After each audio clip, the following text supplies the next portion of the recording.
Trials riding looks like magic when it's on the internet, but truthfully, it's a handful of foundational skills which you can learn in your garage over the course of the winter. You take those skills, add them up over time, go bigger and bigger, and before you know it, you're making videos for YouTube. Today I'm going to teach you 5 foundational trial skills to get you started, and then at the very end I'm going to add 1 intermediate skill that you can also practice over the winter.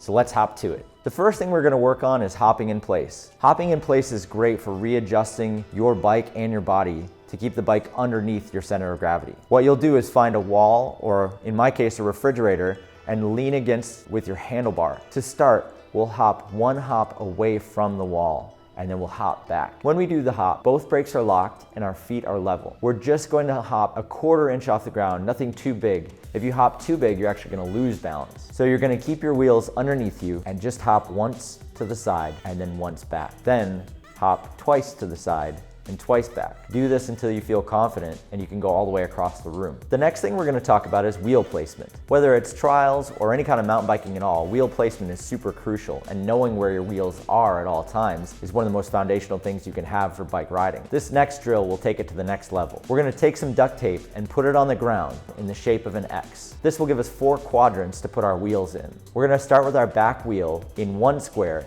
and move our front wheel to the other 3 squares. The next thing we're going to do is pivot on the front wheel and move our back wheel to each one of the squares. If you're having a hard time moving all the way from one corner to the other, lean forward a little bit farther on your handlebars and over the front wheel. Now that you can move 1 wheel at a time, we're going to try both wheels. So the first thing we're going to do is hop across the X. The next thing we're going to do is put our front wheel on one side of the line and our back wheel on the other, and switch each side. If you want to go for bonus points here, you can back wheel all 4 squares. You can try all kinds of different approaches to it, make up little games for yourself, different ways to jump from point A to point B.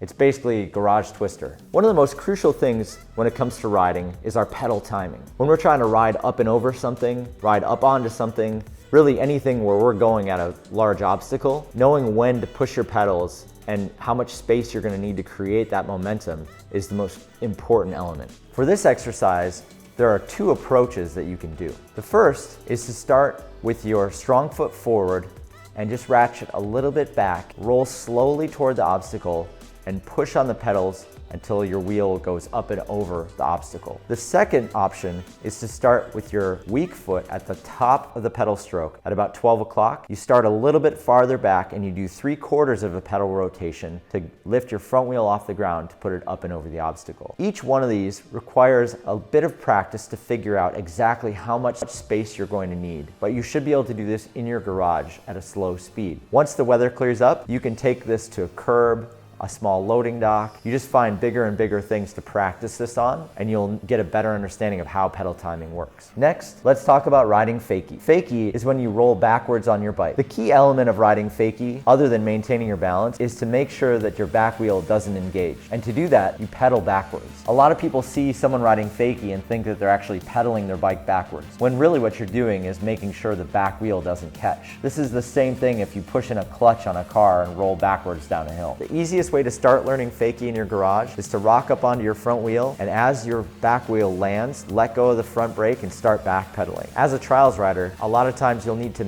create additional space between you and an obstacle, and you won't have a lot of room to turn around. So being able to ride fakie and give yourself a little bit extra room in front of an obstacle is clutch. The last foundational skill I'm going to show you is the pedal kick. Pedal kicks are a foundation for all the big moves that you're going to learn on a trials bike. The easiest way for me to teach you to pedal kick is to do it from a standstill. You need to do 3 things at the same time. You're going to unweight the front wheel, you're going to push on your pedals, and you're going to slowly let go of the rear brake. These 3 things in conjunction will bring the front wheel up from a standstill, and then you're set for a back wheel hop. Once you can do this reliably, it's time for that second pedal kick. You don't necessarily need to hop. You can do this in a rolling fashion just to get the feeling down, and as you get more comfortable and confident, you throw in the hop. After that, you're ready to go, and the next step is going to be trying this on small gaps. Okay, as promised, here's an intermediate trick that you can practice over the winter as well. This is called the side hop. This trick looks and feels like magic. It's by far my most favorite trick to do on a trials bike. What you're doing is balancing in place, creating a ton of momentum, and popping into the air, typically over a bar or onto something. To do a side hop, you need to be able to pedal kick and you need to balance in place. Essentially, if you put those two together and you'll be able to do this trick. The style now is to do this trick from the back wheel, but you can do it from both wheels. Going back to the marks we made on the floor, this is the best place to start. Just work on side hopping up and over that mark. When you're ready to challenge yourself more, you could make a small side hop bar and just start small. To do a side hop, you're gonna balance in place parallel to the thing you wanna jump. You're gonna set your front pedal to about 2 o'clock. You're gonna crouch down with both brakes locked, and then just like a pedal kick, you're gonna let off the brakes and kick your pedals. You're gonna pull the front wheel up first, and then you're gonna push it out in front of you, up and over. Most people side hop toward their back foot. And the reason for that is that as they're going up and over, they don't want to hit their front foot on the feature that they're trying to clear. This one takes a lot of synchronization, but it's totally worth it when you do your first side hop. So that's it. That's the foundation of trials riding. Comment below if there's something else you want me to teach in the tutorials, and please like and subscribe so we can keep making videos just like this. Thanks again.